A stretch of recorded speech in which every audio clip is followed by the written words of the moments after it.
I'm Dr. Darryl DelHousaye, and I'm here really to begin 4 lectures on defending your faith. You remember it was Peter who encouraged the saints there in 1 Peter 3:15 when he said, now don't be intimidated by the attacks. Remember in Rome at that time, it was tough to be a Christian.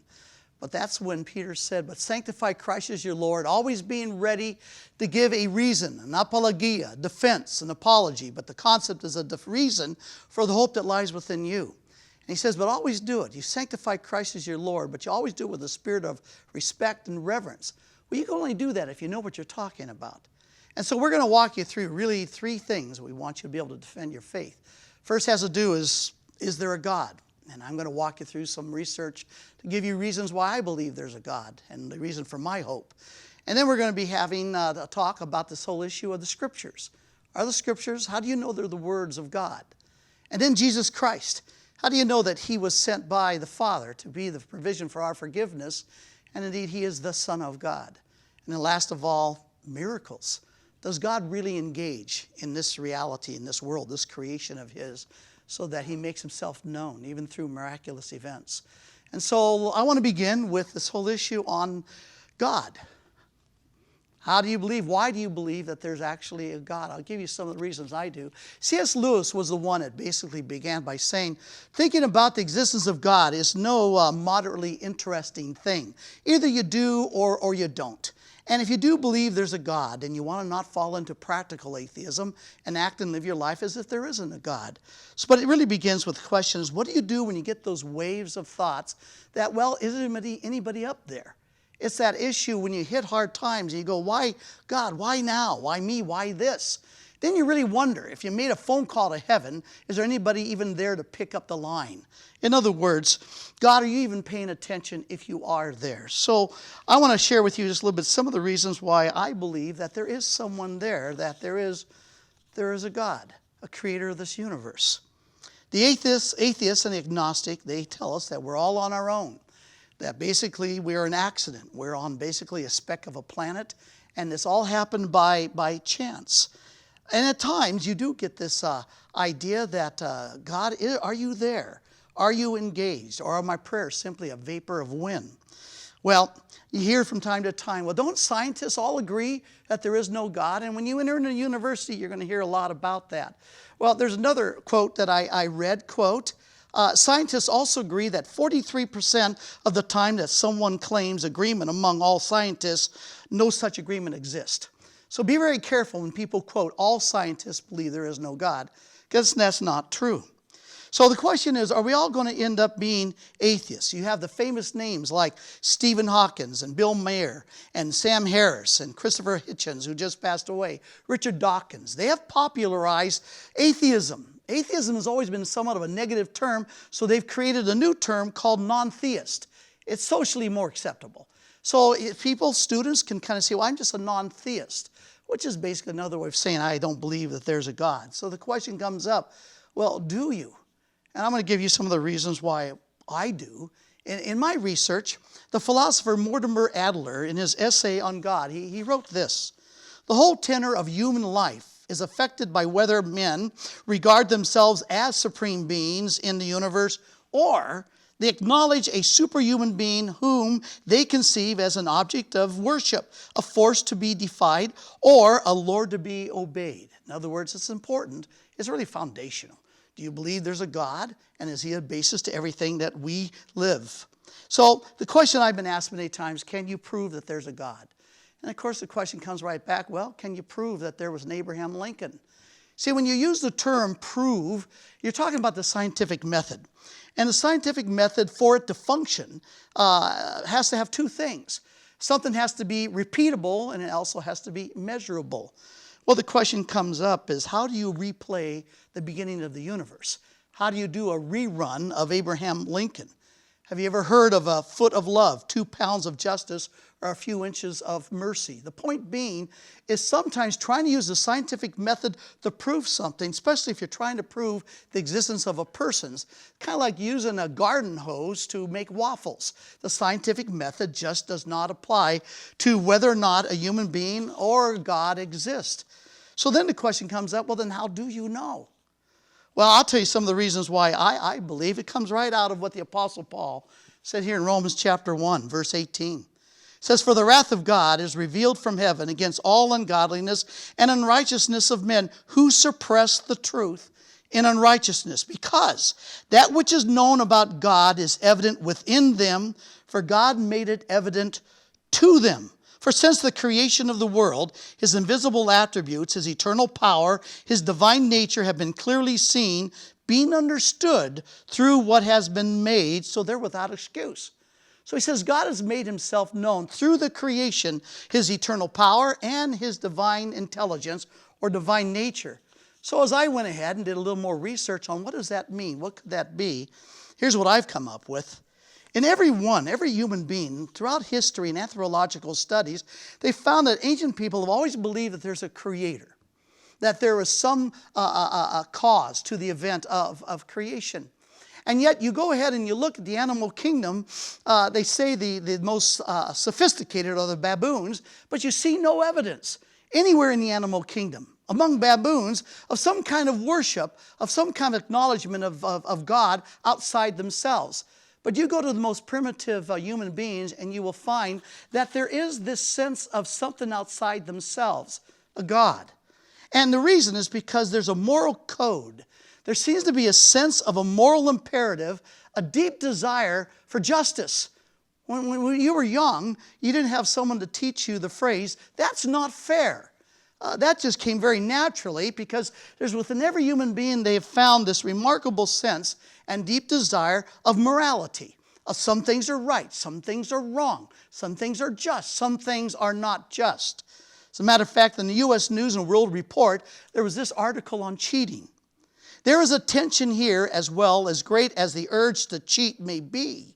We also have an almost hardwired hatred for cheaters and a deep-seated urge to punish them.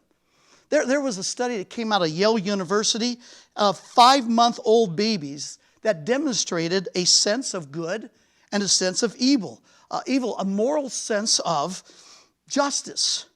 Matter of fact, it was C.S. Lewis, the celebrated atheist. That's how he came to belief, is he had this sense of a moral imperative. Some things were right, some things were wrong, and it was universal. Now, it changes from culture to culture, but like eating your mother was pretty much across the board. And so C.S. Lewis came up with the concept that if there is a moral law within me, then there must be a moral lawgiver that placed it, because how does that evolve out of nothing? Well, this is exactly what Paul said in Romans chapter 2. He says this in verses 14 and 15, "For when the Gentiles who do not have the law do instinctively the things of the law, these, not having the law, are a law to themselves, in that they," he says, "show the work of the law written in their hearts, their conscience bearing witness, and their thoughts alternately accusing or defending them, on the day in which, according to my gospel, God will judge the secrets of men through Christ Jesus." So Paul acknowledged that within every human being there is this sense of morality. And thus, who placed that other than a moral lawgiver? Well, when he says here, okay, well, look within yourself. They know within themselves that God has made himself known. Well, look at one's experience. Not only this moral code, this moral sense, this moral imperative, but experience. Why? What changed my attitude about wanting to do the right thing? Wanting to live out that moral code in my life. And if the lawgiver, God himself, then why do I have this desire to want to honor God? Well, the prophet Jeremiah 31:33 said that God would actually place his law within my heart. All of a sudden, it wouldn't be external rules. It'd be within me this deep desire to want to honor God as my Father. You have the prophecy in Ezekiel 36. As God promises, "I will place my spirit within you and cause you to walk after my statutes." Now, I don't know, maybe you could say, maybe I've been brainwashed. I mean, maybe it's just my imagination. That's why I want to honor and serve a creator. The only thing is, the late Paul Little used to say that, what if a man came into this room and he had a fried egg hanging over his ear? And he said, this fried egg basically has changed my life, given me a new heart, a new sense of purpose and hope. Well, what might you ask that guy? I think the very simple question I would ask is, are you aware of anybody else who has had this same experience with a fried egg hanging over their ear? And of course the answer is going to be, well, no.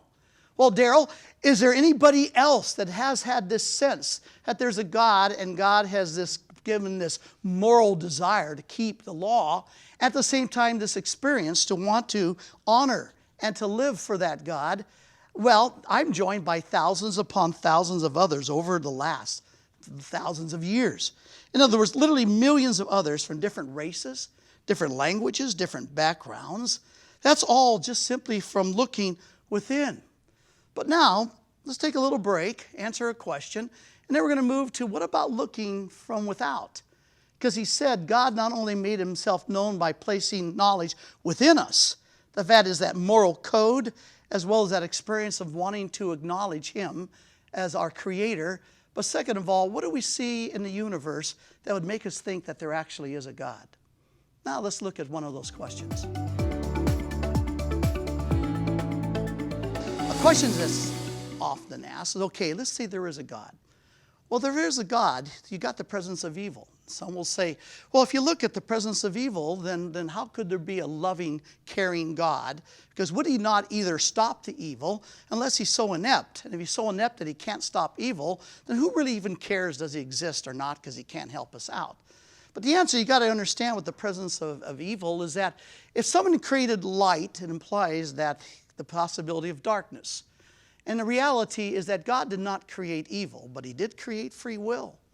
Now, if God had not created free will, then we would have indeed no evil, because everyone would be a little robot basically carrying out some kind of DNA program.